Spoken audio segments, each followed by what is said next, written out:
I opened the closet at 2 a.m. because I heard breathing. Her work friend was hiding there in his boxers, clutching his shoes. She froze. I dragged him out by the hair, slammed him into the hall mirror, and took a selfie with his bleeding lip. Then I sent it to his wife, his boss, and hers. By sunrise, he had stitches. She had no job. I wasn't supposed to be home that night. My flight back was originally set for Sunday morning, but the client bailed on the Saturday meetings and left town early. So I packed my bag, skipped the hotel reservation, and took the last red-eye back home. I didn't text her. I figured it would be a quiet surprise. Maybe even romantic. I'd bring takeout from her favorite 24/7 place and curl up next to her like nothing ever changed. The house was dark when I pulled up. Porch light was off. Her car was parked crooked in the driveway, and the recycling bin was tipped over. Minor stuff, but it stuck out. I stepped inside and immediately noticed something strange. The place smelled like sweat and cheap cologne, not mine. Not any I've ever worn.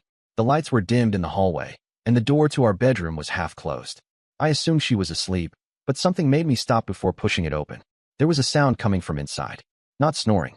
Not breathing from the bed. Something quieter, controlled. I stood still and listened. Faint, staggered breathing. Shallow, nervous. It was coming from the closet. My first instinct was that someone was having a panic attack.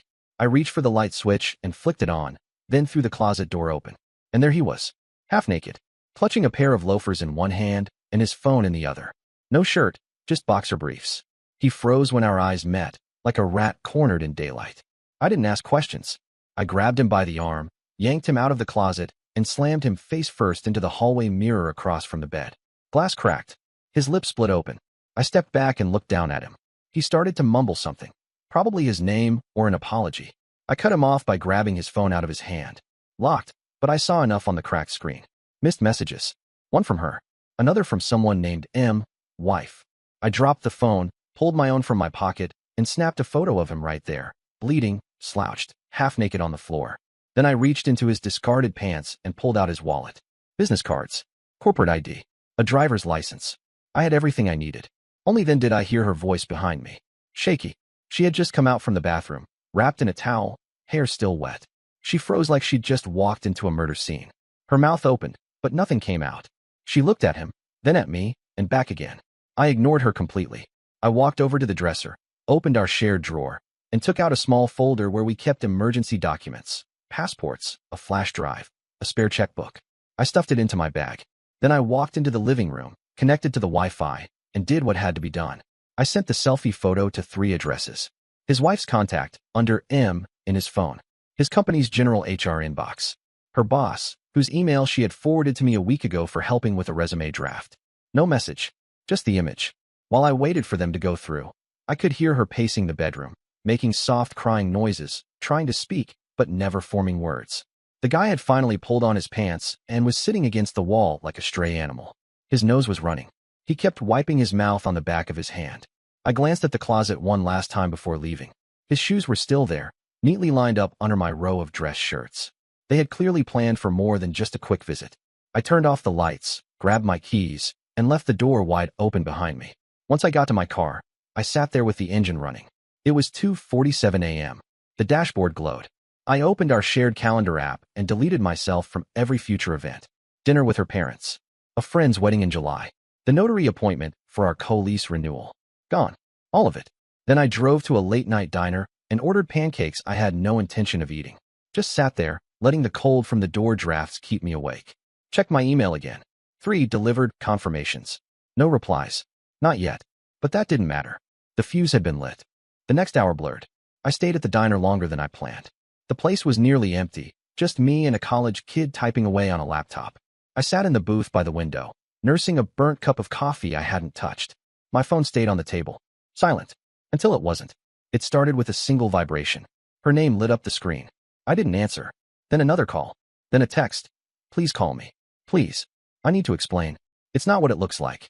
I muted the notifications. Her desperation didn't interest me. I'd already seen enough. Then his phone rang. I hadn't taken it with me. I'd left it on the hallway floor.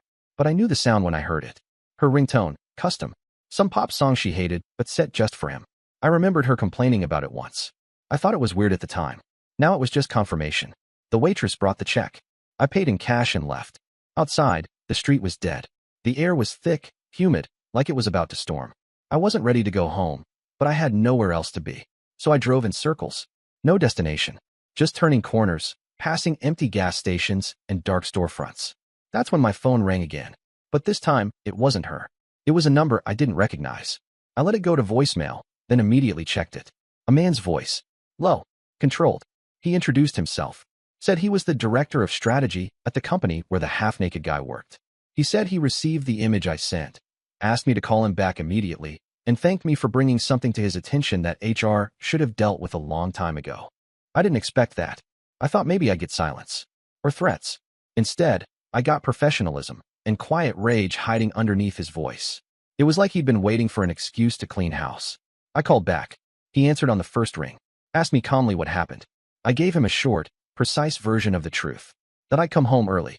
That I found one of his employees in my closet at 2 a.m., half naked, hiding, and bleeding by the time it was over. I told him I wasn't looking for money or favors. I just thought he should know what kind of person he had working under him.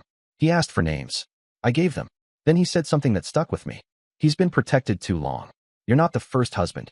It wasn't what I expected to hear at 4 in the morning, but it explained something. This wasn't just a one-time mistake. The man in my house was a serial opportunist. A walking HR liability wrapped in gym clothes and fake compliments. 10 minutes later, I got another call. Different number. This one was shakier. A woman's voice. She didn't introduce herself at first. Just said, "Is this who sent me the photo?" I asked if she was married to the guy in the picture. She said yes. Then she broke. It was the kind of quiet sobbing you hear when someone is trying to stay composed, but their body gives out anyway.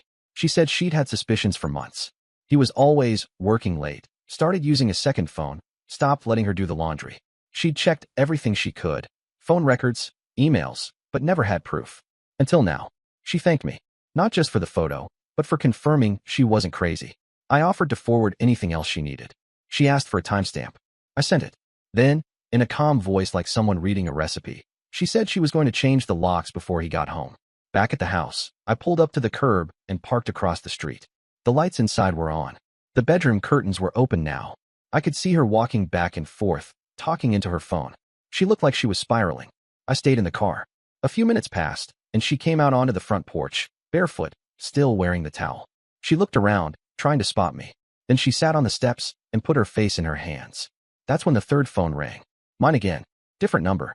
I let it ring, picked up after 5. It was her boss. The man sounded tired. Disappointed. Not surprised. He asked for confirmation, whether I'd actually sent the photo. I told him I had. He sighed. Said, she was doing so well. We were going to promote her. This is going to bury her. I didn't respond. He paused and added, this isn't the first whisper about her and clients. We just never had proof. I didn't say anything else. There wasn't anything left to say. The call ended with a muttered thanks and the sound of him closing a laptop. I got out of the car, walked across the street. She looked up, eyes red, nose running, phone still in hand. She tried to speak. I walked past her and went inside. He was gone. No sign of him. But the cracked mirror still had blood on it, and the hallway smelled like fear. She followed me inside, begging me to talk to her. She said it was a mistake, that he meant nothing, that she was drunk, confused, lonely. I ignored all of it. I walked into the bedroom and picked up every piece of clothing he'd left behind. His socks, his shirt, his watch. I carried it all into the bathroom and dropped it in the toilet. Then I flushed until it clogged. She stood at the door, staring. I turned to her, not out of pity, not to listen, just to say one thing. You haven't even seen what ruined looks like. Then I walked out. This time, I took my passport and car title too, just in case. After leaving the house, I drove to a small extended stay hotel on the edge of town and paid for 3 nights up front in cash. The woman at the desk didn't ask questions. She barely looked at me. I appreciated that. My hands were still trembling, not from fear, but from restraint. Around 6 a.m., my phone buzzed with a new number. I ignored it. Then came the knock on the hotel room door. 2 officers. Plain clothes. Calm voices. They asked if I was involved in a domestic disturbance that had taken place earlier that night at my residence. I nodded and stepped aside to let them in. I handed them my ID, then pulled up the photo on my phone. They asked me what happened. I told them everything. Returning home early, hearing breathing, opening the closet, dragging the man out, smashing him into the hallway mirror. I showed them the cracked mirror in a time-stamped selfie. I gave them the guy's full name from the ID I'd pulled out of his wallet. The younger officer winced when he saw the photo. The older one just nodded. Then something unexpected happened.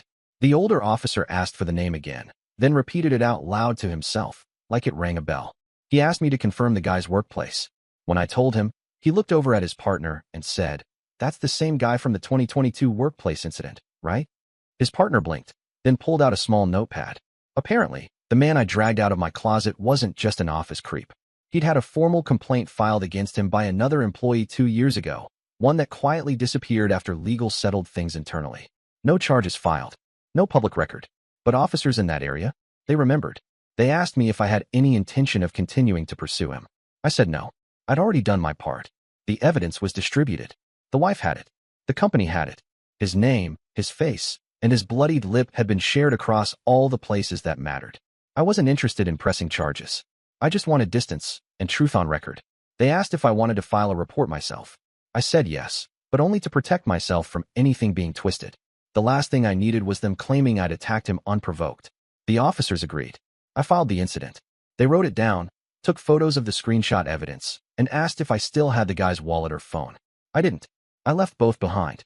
The last thing the older officer said before leaving was, "You handled it better than most would have." I didn't respond. As they left, I sat on the edge of the bed, fully clothed, and stared at the blank TV screen. The sun had risen, but the day hadn't begun. Not really. By 7:30 a.m., my inbox was full. The first email was from her boss's assistant. It was brief. 2 lines. "This is to inform you that, name redacted, has been formally terminated effective immediately. Please confirm if you wish to submit any additional documentation." I didn't. The second email was from someone at the guy's office, a higher up than the man who called me last night. This one had a legal tone. It referenced an internal investigation, requested a written account of what happened. I opened a blank document and typed for 10 straight minutes. No emotion, just the facts. I included the image again. Not the selfie this time, just a screenshot of the closet door and the timestamp from my camera roll. Enough to be airtight. Around 9 a.m., I packed my bag and went out to grab breakfast. My phone buzzed again. Her number. I let it ring. Then her mom's number. Then her sister's. All blocked. I stopped at a pharmacy and printed a copy of the selfie photo on matte paper. I folded it neatly and slipped it into an envelope. Then I drove back to the neighborhood, parked by the mailbox cluster, and slid it into the slot labeled HOA Committee. They held monthly meetings. I figured they'd appreciate knowing the kind of behavior happening under their neatly manicured roofs. Gossip traveled fast there. I was doing them a favor. Back at the hotel, I took a shower and tossed the old shirt I'd been wearing into the trash. I logged into our shared financial account and removed myself from every auto payment and service linked to my name.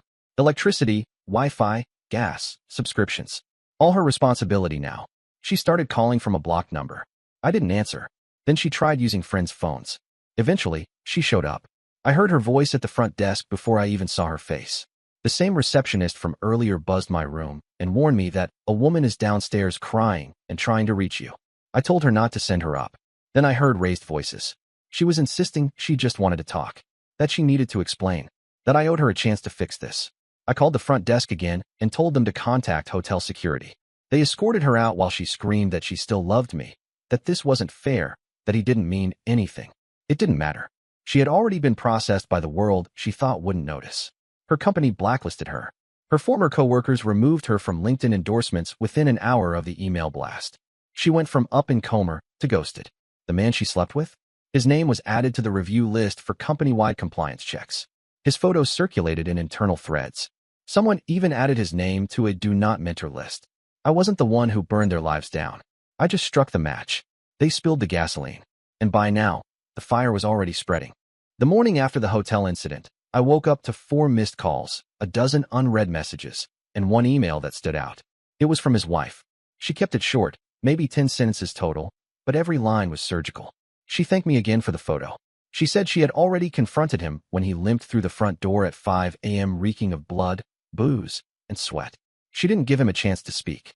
She handed him a manila envelope with the image I'd sent, told him he had 10 minutes to pack, and then locked him out with a chain on the door. The last line of her email? "If you ever need a witness for legal purposes, I'm in." I archived the message and exhaled.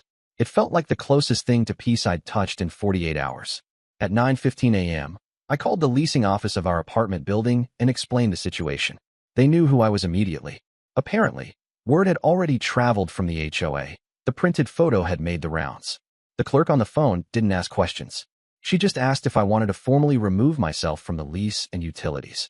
I confirmed, and she sent me a termination form within 5 minutes. That was the moment I decided I wouldn't step foot in that building again. Everything I needed was already out: passport, cards, ID, and my laptop. My personal items weren't worth the stress. The bed, the dishes, the couch, let them be reminders for her. The messages from her changed tone that day. Less begging, more bargaining. First, she offered to meet, just to talk.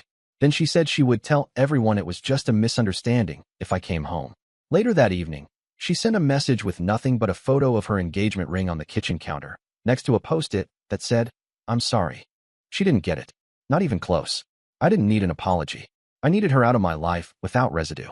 And I was nearly there. At around noon, I logged into her work site. She had once used my laptop to access her company dashboard and saved her credentials. They were still cached. It took less than a minute to access her internal portal. Her name had been stripped from the team page. Her Slack status was blank. I clicked into the company newsletter. Under the HR updates section was a sanitized announcement about an employee's termination due to serious conduct violation impacting interdepartmental boundaries and compliance. No names, but everyone would know. A few minutes later, I got an unexpected text from an old acquaintance, Jason, a guy we used to double date with before he and his girlfriend broke up. His message was simple. "Bro, what happened? Your name's flying through group chats. That photo? Brutal. But damn, that sealed it." The entire social circle had seen it. I hadn't intended that, but I didn't mind either. At 4:30 p.m., her sister called me. I didn't answer. She sent a long message instead, saying my ex was completely wrecked, that she hadn't eaten, hadn't slept, that she'd been fired, and now had no one. I found that ironic. She had someone, didn't she? The guy with the busted lip and stained boxer briefs? Surely he'd comfort her. Or maybe not. According to his wife's follow-up email later that night, he'd checked into a motel with no phone and no car. His wife had taken both, including the joint account balance. Apparently, the stitches from the mirror hadn't healed well. Funny how quickly your support system disappears when the illusion shatters. By nightfall, she showed up again. This time at my office. She'd never been there before, never needed to. But now she was in the lobby, speaking to the receptionist, claiming it was urgent and personal. Security was called. They handled it before I even left my desk. She was escorted out calmly but firmly. No screaming, just pleading eyes and a crumpled paper in her hand. I never saw what it said. I didn't care. After that, I made sure HR flagged her name with a no-contact protocol. We were done. Completely. As for the man, 2 days later, his name came up on a company bulletin board under pending disciplinary review. A co-worker of his posted anonymously on a public industry forum, claiming he had used his position to solicit clients unethically, mixing business with after-hours encounters. They didn't mention my photo directly, but the timing matched, and people connected the dots. One night, while scrolling, I came across a Reddit thread on workplace affairs. Someone had uploaded a blurred version of my photo, his lips swollen, the mirror cracked behind him. It was titled, "Guy got caught cheating with a coworker. Husband sent this to everyone." The comments were brutal. I didn't write the post, but I didn't mind that it existed. It served its purpose. She never reached out again after being removed from my office. The silence was better than any apology she could have faked. I moved out of the hotel a few days later and signed a lease on a small studio across town. No frills, no decorations, just quiet. On my first night there, I unpacked my laptop, heated up takeout, and pinned one thing to the fridge. The printed version of the selfie. Not out of spite, not as a trophy, just as a reminder of what happens when you ignore your instincts for too long, when you trust too easily, when you believe someone won't destroy you because they say they love you. The truth is, love didn't protect me. Anger didn't guide me. Fear didn't break me. It was clarity. And once I had it, I didn't need anything else. And that's the story. If you're still here, that means you're one of us. So go ahead, hit that subscribe button. I drop new chaos every single day. And trust me, tomorrow's story, it's even worse than this one.